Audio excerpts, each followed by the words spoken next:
Hi again. Continuing the bonus section on equipment reviews, today I'm going to talk about trauma pack.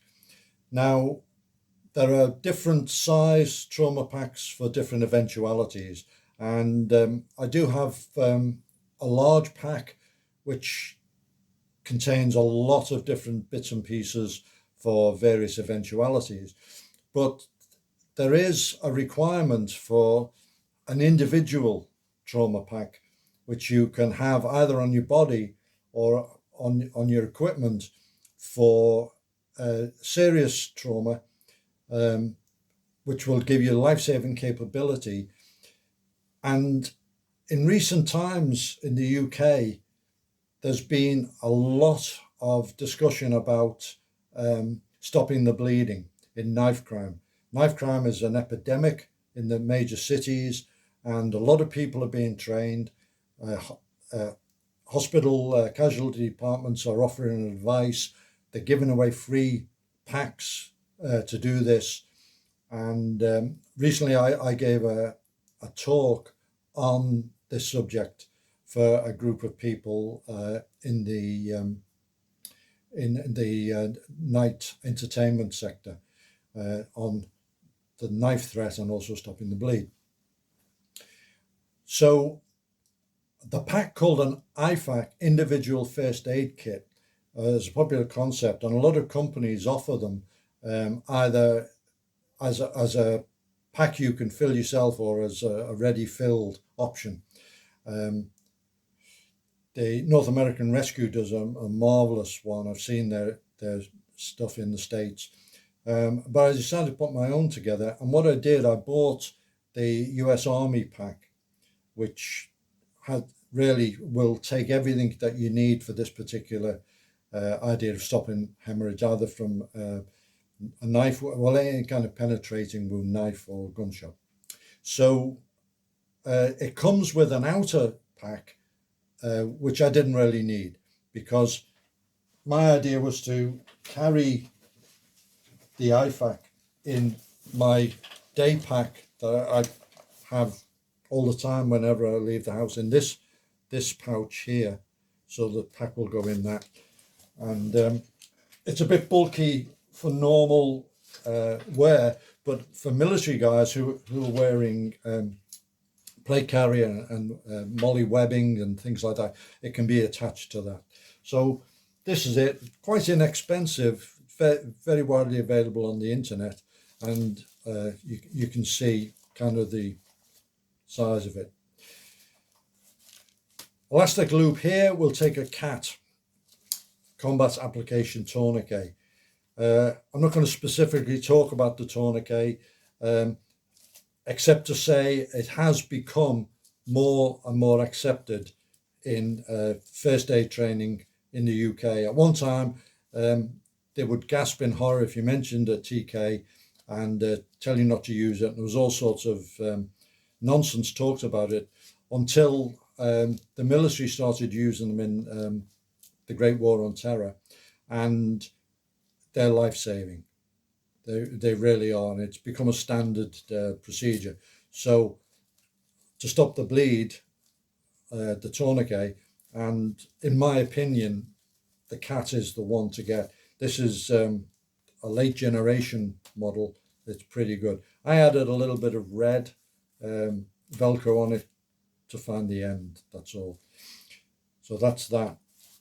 A little bit of an aid memoir on the back for the approach procedure. The pack opens very, very nicely to display the contents.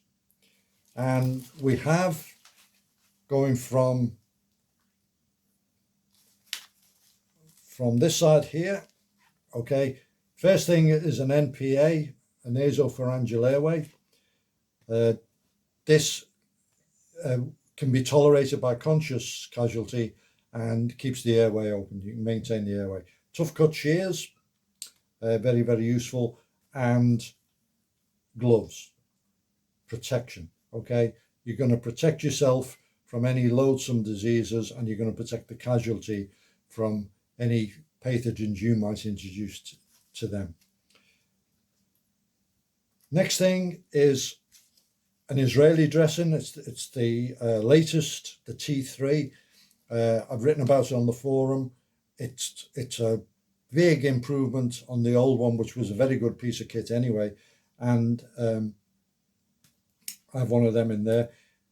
This is a credit card with some duct tape around for sucking chest wounds, that kind of thing. And behind it is this is to put inside a gunshot wound. I was given this by the medic on the SWAT team I was training in the States. He gave me a slack handful of them, and I gave them to loads of people. And you just have them in your kit, and they do absorb a lot of blood, kind of a tampon type idea. And also we have here a chest seal. Okay.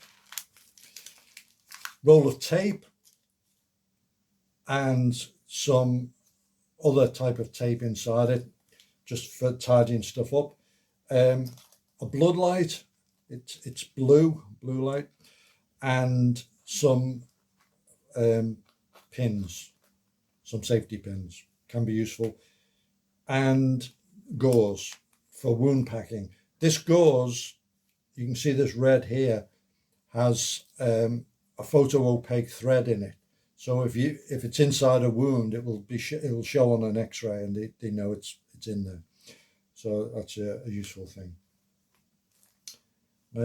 That's it as far as I can. Yeah, that's all the contents. So there's nothing in there that I'm not trained to use. I haven't got any needle decompression kit or anything like that. I've done a course where we were shown to use that. Would I use it for real? No, I haven't got the confidence to use it. I'm not trained highly enough, so I keep stuff like that out. I can't, I wouldn't do a tracheotomy on someone. So it's stuff I can use. I'm confident in using it, and it will do the job. If it would fit it, I mean, everything's packed into there. You can only just close it. I would like to be able to include some quick clot. A hemostatic agent that would really seal the deal on that. I've got it in my larger trauma pack, but it would be handy in that as well. So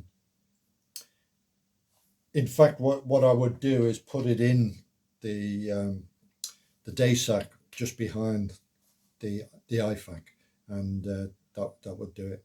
So that's a little thing on the individual first aid kit.